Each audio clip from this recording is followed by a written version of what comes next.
It was boring to keep swiping left and right. Thanks for reading my story. My name is Mike, and I'm not writing about cute coffee shop dates or love letters. Each time I go through the grind of modern dating, I come out more skeptical than the last. The women I talked to, they didn't want a person, just a polished image. What about me? I think I was looking for something different. I wasn't always this way. I used to think there was a right one, but that was before I kept getting cheated on by the wrong person. When my third girlfriend cheated on me, I just snapped. I picked up a hobby that most people would look down on. I felt better when I planned to get back at the people who hurt me.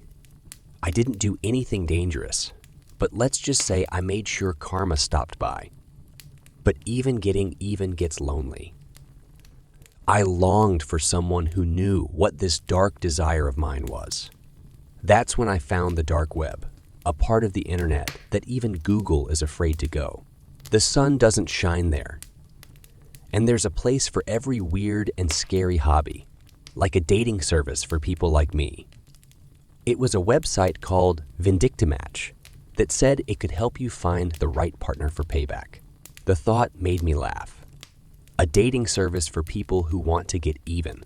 Either it was a brilliant idea or a step toward crazy. What did I have to lose? I moved my mouse over the join button and clicked it to join. The form was kind of creepy. It asked about my past relationships, my worst nightmares, and the ways I like to get even with people. I told the truth, telling this private service more about myself than I had told anyone in years. Then it asked me which tools I wanted to use. I thought for a moment as I held the ice pick that I kept in my desk drawer as a reminder of my last project. It was filled out on the form. As the days went by, I began to think that maybe I had been wrong. Then a match notice showed up. Her name was Paula, and her personal picture was a dark figure against a stormy sky. There was only one line in her bio: looking for someone to share in the thrill of justice. It felt like looking into a mirror when we started to talk. She had been lied to and had her own grudges to settle. The ice pick was also something she liked. Though cold and cruel, it was kind of poetic how the two minds were linked by anger. The talks between us got more personal, deeper, and darker. When we were young, we talked about the thrill of power and the feeling of being in charge. I felt a bond with that person that I never had with anyone from those matchmaking apps. It was fun to be with Paula. We chose to meet in real life and take our friendship to the next level. We planned our first date together, which helped us become closer.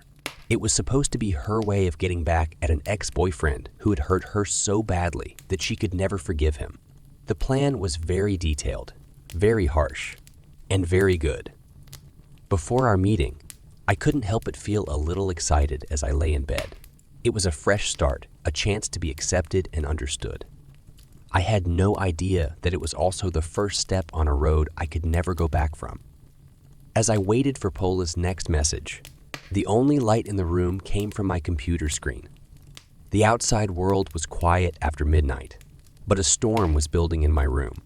Paula had just told me about her most recent meeting, which was such a scary story that it made my own adventures seem really mild. As an artist, she used an ice pick to paint on the bodies of those who had hurt her. Since we hadn't talked in weeks, tonight felt different.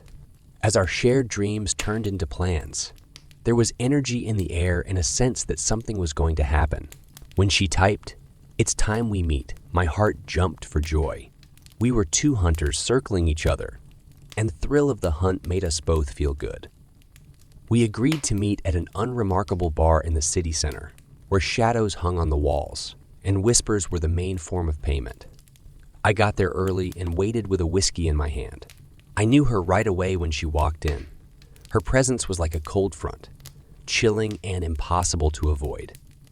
Paula slid into the booth next to me. Even though it was dark, her eyes were bright. "Mike," she said, and the sound of her voice made my soul feel better. We didn't talk about the weather or other boring things. Instead, we talked about what we both loved. With every word, we took off the mask of politeness that society put on us. We came up with a plan as the night went on. It was Pola's idea to work together to make our relationship stronger. A half smile formed on her lips as she said, "There's someone who needs to be taught a lesson." It was clear. This was personal from the way she talked about her husband.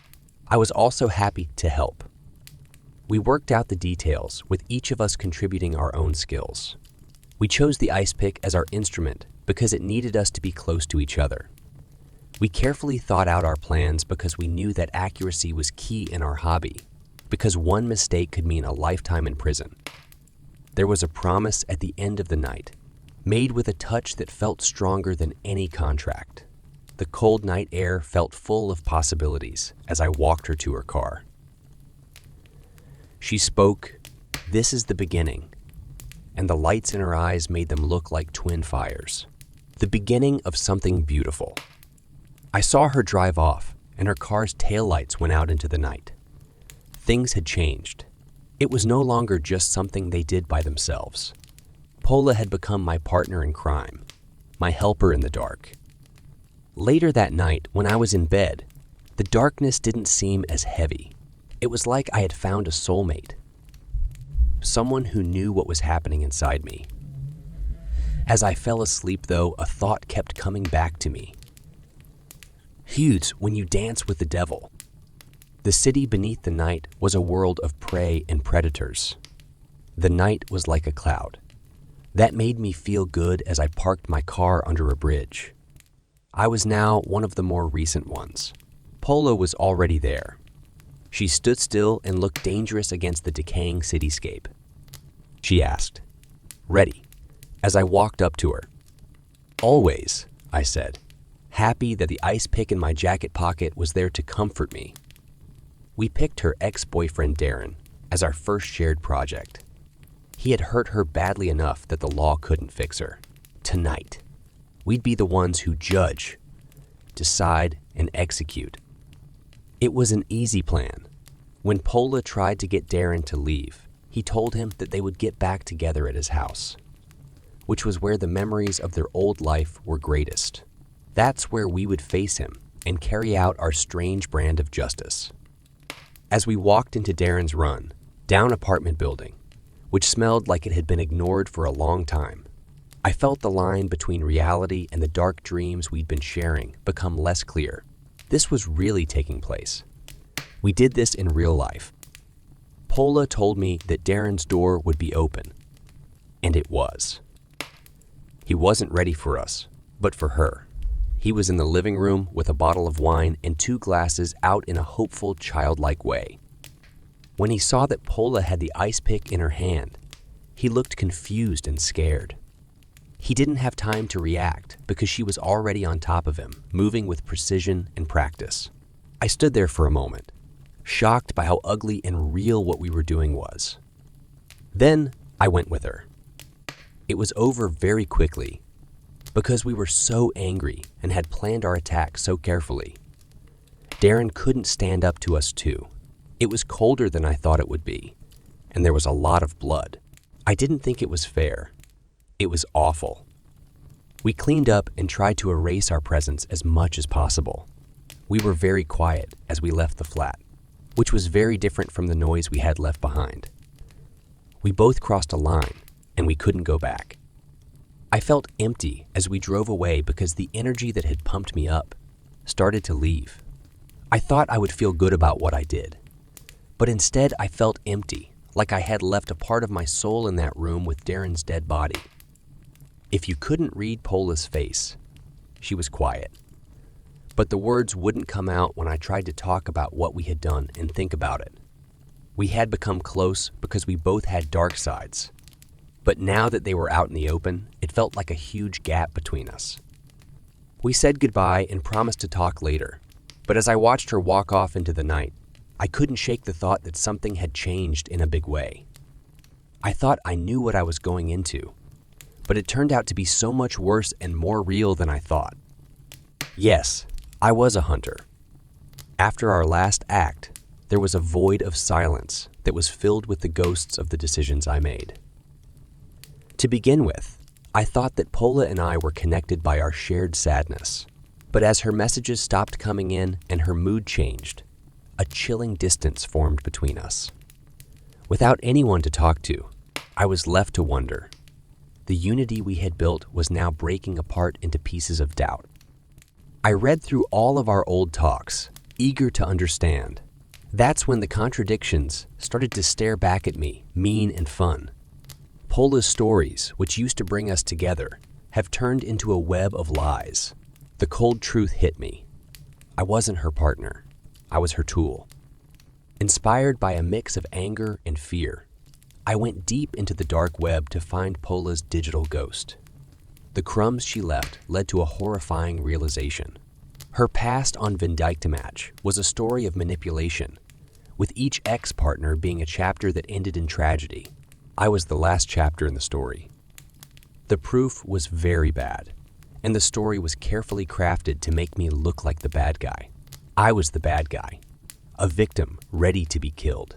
Fear gripped me hard, and I knew I had to turn around and face her to cut the rope she had around my neck. We ran into each other in the same dark bar where our strange story began. Her eyes flashed with surprise, then got darker when I told her she was lying. "You don't get it, Mike," she said in a sharp voice. "We're cut from the same cloth."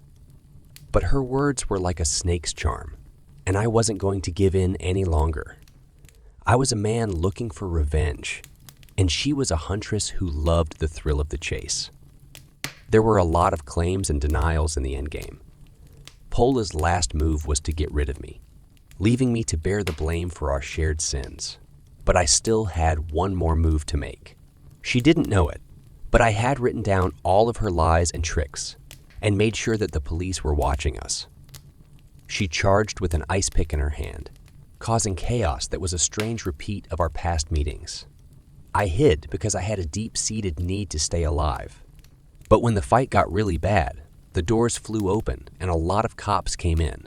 They saw me, the ice pick, and Pola's planned weakness. There were so many flashing lights and cops yelling that the truth got lost. Pola did a great job as the victim, and I did a great job as the bad guy because I had the ice pick close by. The bands on my wrists were cold and tight. As they led me away, I saw Pola, her fake tears hiding a smirk. Her plan was now complete. I had lost the game. The cell is cold and the bars won't bend.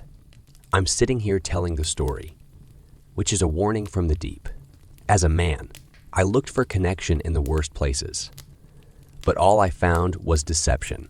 I am the victim of a game I did not agree to play. This is my story to warn others about how dangerous the dark web can be. The harsh truth strikes me as the cell door slams shut, sealing my fate. I was never the hunter. I was always the prey.